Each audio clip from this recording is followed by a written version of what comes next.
With me on the phone right now, William Mattox from the James Madison Institute. William, how you doing, sir? I'm doing quite well, thank you.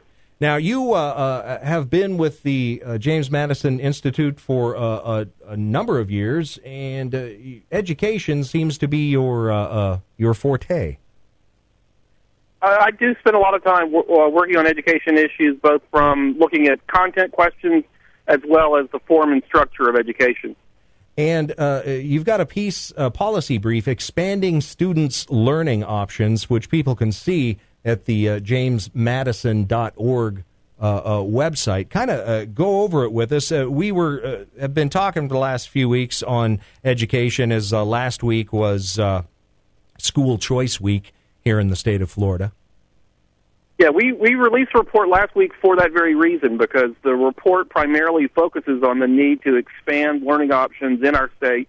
It recounts some of the recent history and how, over the course of the last decade, Florida has kind of catapulted itself from being near the bottom in the national rankings on educational attainment among students to near the top. And one of the reasons we're convinced that that has happened is that some forward-looking policymakers in our state saw the need for options beyond just the traditional public school and adopted legislation that made it possible for kids to attend charter schools or the Florida virtual school or to homeschool or to benefit from some combination of the above. And even some special needs kids, of course, attend private schools thanks to the McKay Scholarship. So there are lots of different options that currently exist, but we believe that range of options needs to expand, that some of the barriers to certain options need to be removed so that parents enjoy even more choice and students are better able to then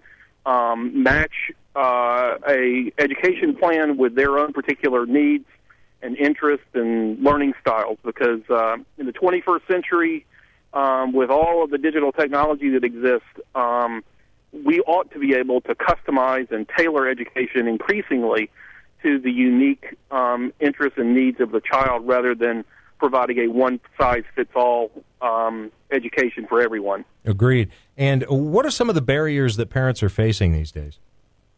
Well, let me give you an example that's kind of peculiar, but the Florida Virtual School is something that a lot of students throughout the state take advantage of. And the beauty of the Florida Virtual School is that it provides options for kids at any time, from any place, at any pace that they want to go, so that if they need to spend more time with the subject, they can devote more time, or if they can whiz right through something, they aren't held back by other students. Those are kind of the advantages that digital technology provides and online learning provides.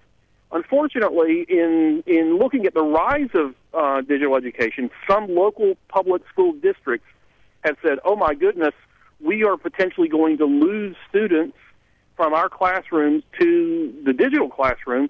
So what we're going to do is set up some local public school virtual classrooms for the students that are in our district. But we're going to require those students to take courses that we offer that are at times that are consistent with the traditional school calendar and the traditional school day. And we're going to require them to take those courses online or, from in a computer lab at our school. And what that then does is, yes, in one sense, students are still able to take advantage of digital technology, but in another sense, they're not able to really enjoy the benefits of online learning, because now all of a sudden they're stuck back in a kind of old school paradigm, doing courses only on school premises, only during the normal school day, only during the traditional school calendar. Kind of defeats the purpose. Exactly. It defeats the purpose. And what we did in our report is not only describe some of these problems, but we then illustrated it and showed a number of students, some of whom are in traditional public schools, some of whom are in other settings, that are benefiting from the freedom and the creative options that taking advantage of digital provide. And so, for example, we had a public school student who ended up getting a first-class music education by loading up on some music electives during the traditional school day, who then, through the Florida Virtual School, was taking some of his required courses online, and doing so oftentimes during the summers or over school holidays, so that he could then put himself in a position to get a scholarship to Juilliard or some of the other top music schools in the country, and indeed that's exactly what happened. So we want to see these kinds of creative options proliferate so that parents and students enjoy an education that is customized to their own unique interests and needs and learning styles, rather than just getting the plan that is in the best interest of the local school district. Mm-hmm. Now, it seems that this virtual school would be a godsend for parents who wish to homeschool their kids. It is, and it also provides all sorts of really interesting possibilities. We, in fact, told a story in our report of a young lady down your way, who I'm sure many people have heard her story, but several years ago, Willow Tofano, who lives in Northport, her mother is a real estate agent, and she was tagging along with her mom on a business trip one day around town.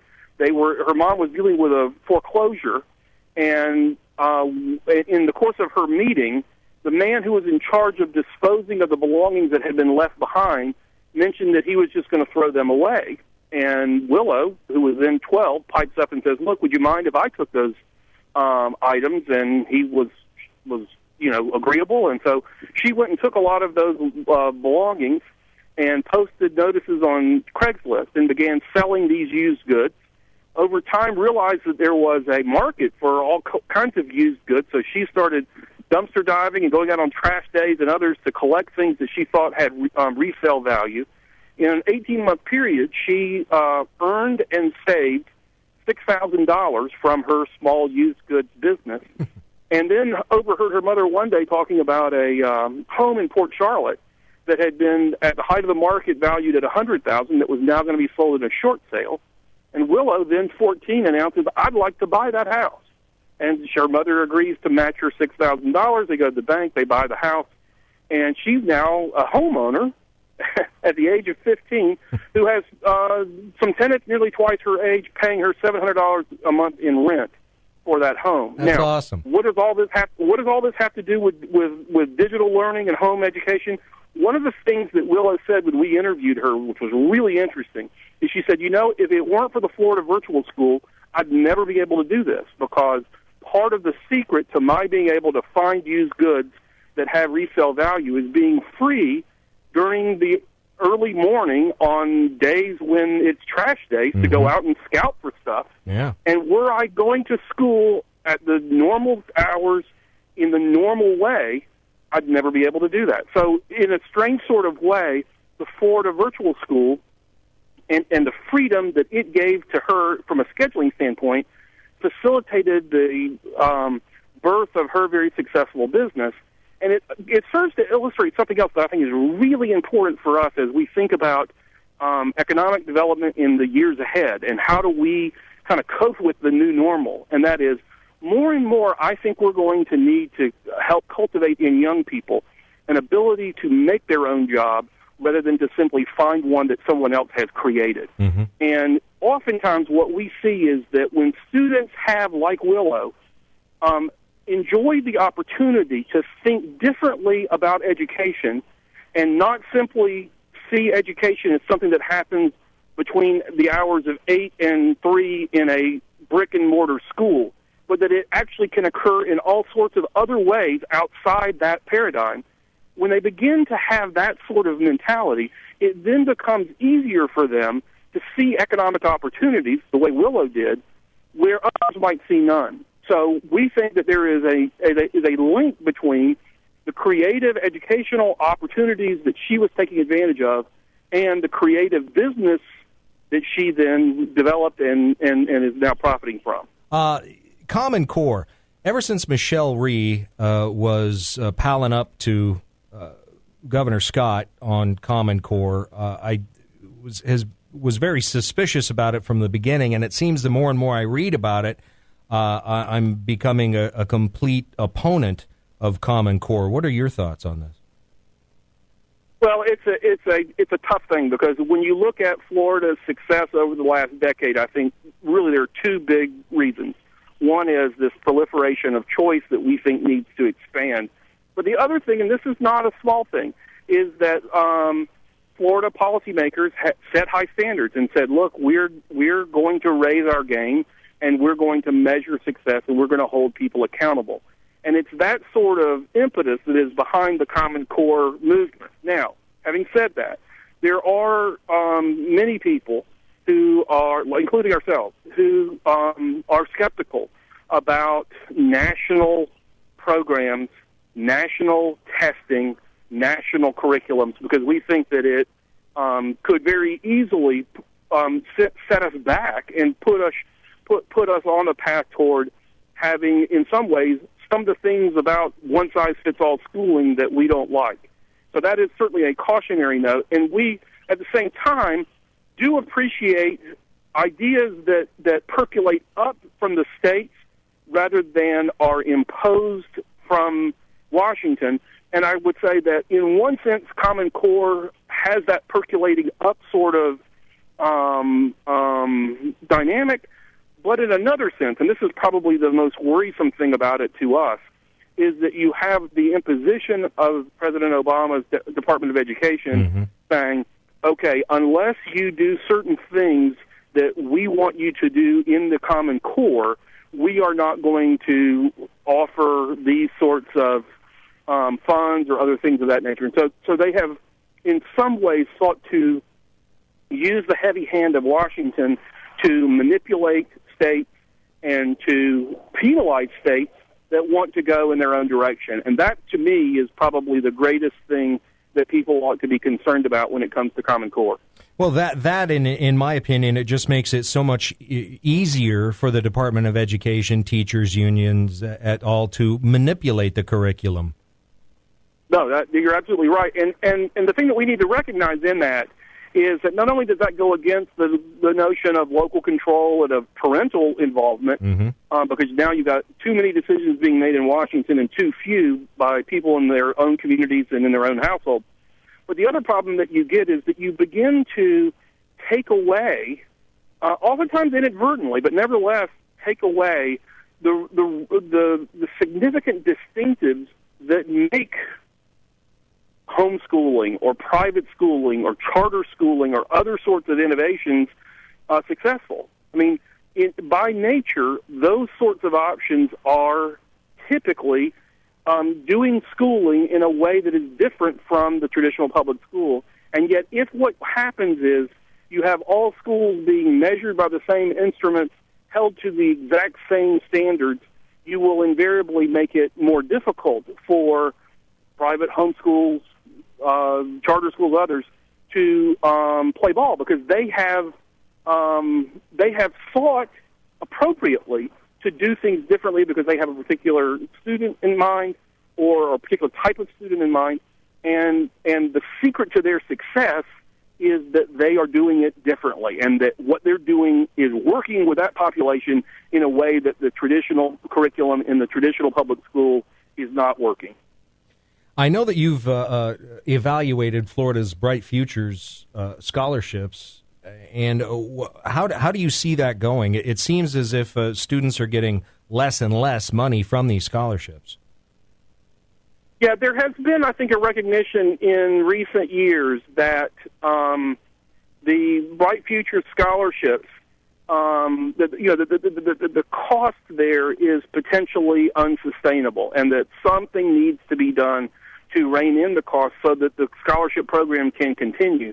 And so there has been a growing interest in making certain that it remain a kind of merit-based scholarship rather than one that is simply available based on need.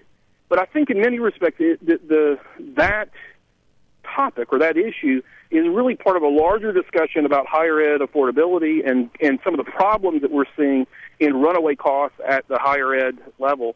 And I think the hope is that in the same way that we have seen at the K through 12 level a dramatic increase in performance and in quality of schools without significant increases in cost, the hope would be that Florida can, at the higher ed level, experience a similar increase in quality without seeing a dramatic increase in cost, both to the consumer, to the student, to the family, but also to the taxpayer. Mm-hmm. And in some respects, part of where Florida is currently positioned, I think, is potentially helpful, because we currently, though costs are beginning to spiral out of control, we still haven't reached the levels of runaway spending at the higher ed level that other states have.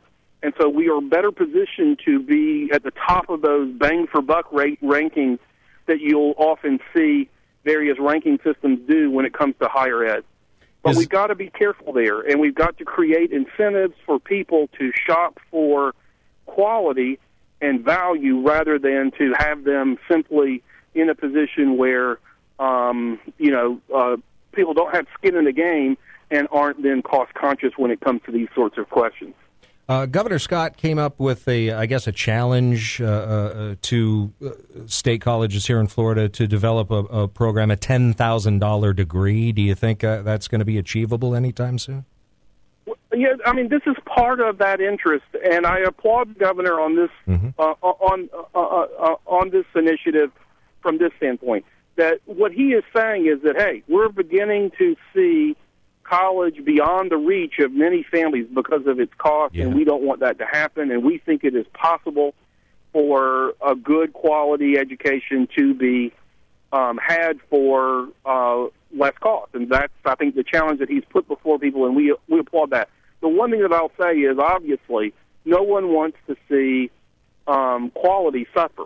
And we think in every marketplace that is able to function properly, you can see both goals met simultaneously. I mean, think about, for example, computer technology, cell phones, and all the rest. Over the course of time, if you go back 10, 15, 20 years, what one was able to buy in the way of firepower, in the way of with a computer or a cell phone, compared to the same amount of dollars today, is dramatically different. We have seen in that marketplace a dramatic increase in quality and downward pressure on price. I mean, think about the cost, for example, of high-definition, widescreen televisions, 5 or 10 years ago compared to what they cost now. Mm-hmm. And you can say, wow, cost has come down, but quality has gone up.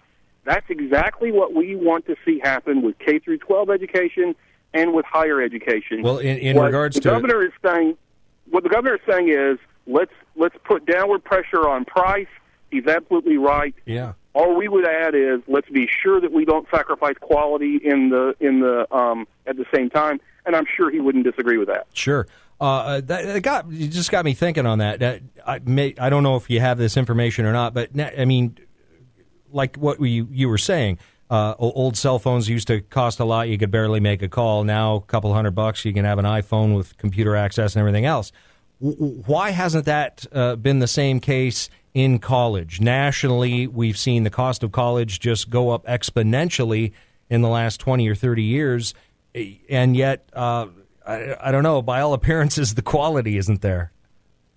Yeah, no, you're exactly right. And what we're saying is that if you look at various aspects of the market and where we're seeing dramatic increases and where we're not, I think you can say that over the course of the last 20 to 30 years, the two areas where we have most seen increases in costs that outpaced inflation were in the field of education and in the field of health care.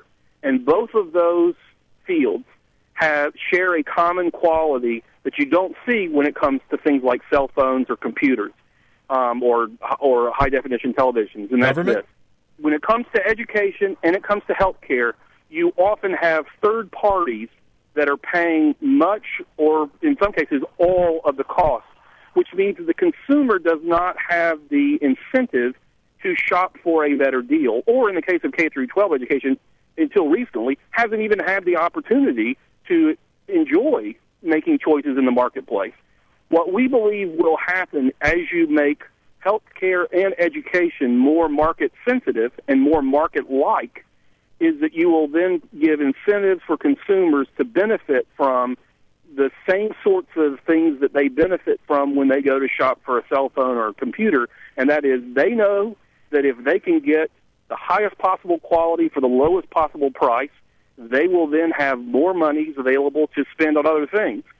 We want the same sort of dynamic at work in healthcare and education, where consumers have the recognition that if they are smart and shop around and get the very best education for the least expensive price and the very best health care for the least expensive price, they will then have more monies available for other things. And we will see, as a society, a better educated population and a healthier population for less cost.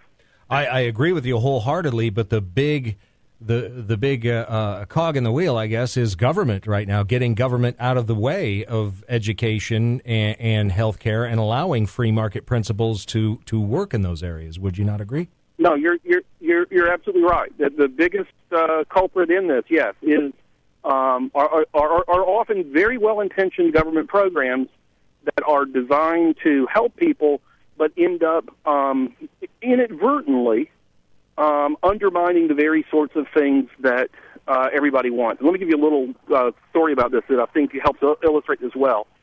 When I was, I'm one of 5 kids, and the 4 of us, the first 4 kids, were all born within a 5-year period. And when my dad, when the oldest of those 4, I'm the youngest of that 4, when the oldest was beginning to approach college age, my dad sat her down and gave her a speech that he then repeated with each of the other kids. And the speech went something like this: look, we got a bunch of kids that are getting ready to go to college. We're not going to be able to afford the dreamiest, most expensive college for each of you that you could possibly imagine. But we want to tell you this: we will provide enough for you to go to the local university and live at home. And anything above and beyond that that you might aspire to, and we would encourage you to aspire to more than that if you want, will be your responsibility. So we would encourage you, your mother and I would encourage you to go and get a part-time job and save for college. So all 4 of us were given that speech. All 4 of us listened carefully to what my father had to say. All 4 of us went out to get part-time jobs, and 3 of us chose to do just as he suggested and to save money for college. One of the 4 decided that she would really rather use the earnings from her part-time job to fund a much better wardrobe. And so she went and bought clothes with her money rather than saving for college. When it came time for all 4 of us then to go to college, we all applied for financial aid. 3 of us were told, we're sorry, the government will not provide any assistance to you because we see that you have earnings and savings of your own that you can use toward college. One child was told instead, we have not just loans for you, but we have grants for you to go to college because you poor little girl don't have any money for college. Well, I think the lesson here is obvious. It was a very well-intentioned government program designed to help people who didn't have the means to go to college. But what it ended up doing was undermining the very lessons and values in the importance of working and saving and preparing for one's future that my parents were trying to teach us children. And that is the kind of thing that happens every single day in all sorts of ways at every level of government. And you're right. The thing that we need to do as a society is to wean ourselves off of our dependence on government programs and to look more and more toward both individual self-reliance in the way that my parents were trying to teach us, and generosity to others who have less than we do. Because if my sister, who had the killer wardrobe, had truly needed assistance to go to college, the hope would be, if she had been, in other words, from a less affluent family that would have had no chance whatsoever of her going to college, the hope would be that there would be philanthropic organizations that would be providing scholarships to help people like her. And indeed, those sorts of organizations exist.